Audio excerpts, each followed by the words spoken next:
Keep us all safe this weekend is well underway, and TDOT is hard at work on those roadways. I'm joined now with Rayanne Bradley from TDOT. Rayanne, thank you so much for joining us early this morning. Let's start with the work that's already been done. What have TDOT crews done so far this week? Absolutely. Good morning, and thank you for having me. TDOT has been preparing for winter weather year-round.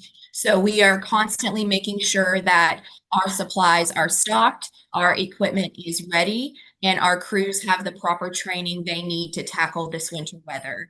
So in terms of preparations for the winter weather that we are expected to receive this weekend, we have been brining our interstates and state routes all throughout the week. We have been making final preparations yesterday leading into today, where our efforts shift to a storm response. So crews are reporting bright and early this morning, loading salt, and they will begin salting and plowing once this weather fully moves into our area.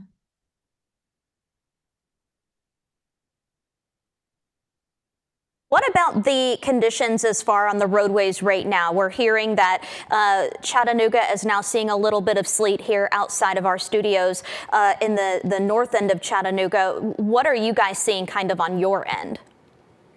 Yeah, absolutely. So we are constantly monitoring the conditions, both in the weather forecast and on our roadways. And that's a big reason why we brine our roads in advance. And that provides a layer of protection on our roadway that will hopefully mitigate some of the effects on our road from this weather. So we will absolutely make sure that our efforts are aligned with the conditions that we're seeing on the roadway. So if we modify or shift our plans based on the type of precipitation and the volumes, we will absolutely do so. Now, the main message here from today on, even into next week, is if you don't have to get out, don't stay home. But there are some people that do have to get to work. So if someone does have to get out and travel and they happen to become stranded, what is something that they should do? That's a great question. So, like you mentioned, we are urging all drivers, if at all possible, please stay at home. If you absolutely do have to get out on the roadways at any point, weekend or leading into next week, please use extreme caution. You can check roadway conditions on our SmartWay map. That's smartway.tn.gov. And that's a great resource for drivers. They can see real-time roadway conditions, give them an idea of what their route may actually look like. You know, the safety of drivers and the safety of our workers is our absolute top priority.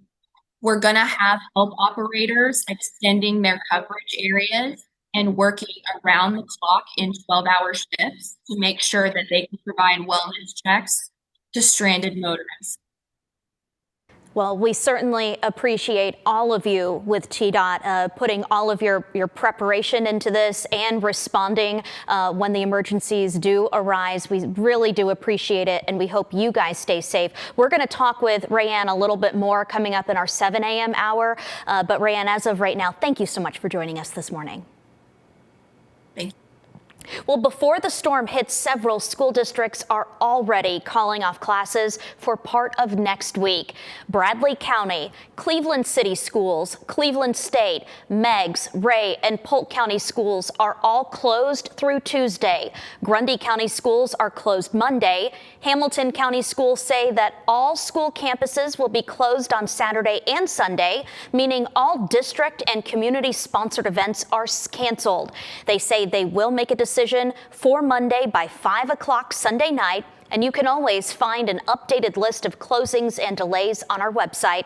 Just go to the weather tab and then click on school closings. And to keep track of the forecast, you can download our free Local 3 news and weather apps. You can scan the QR code there on your screen, or you can find them on your phone's app store.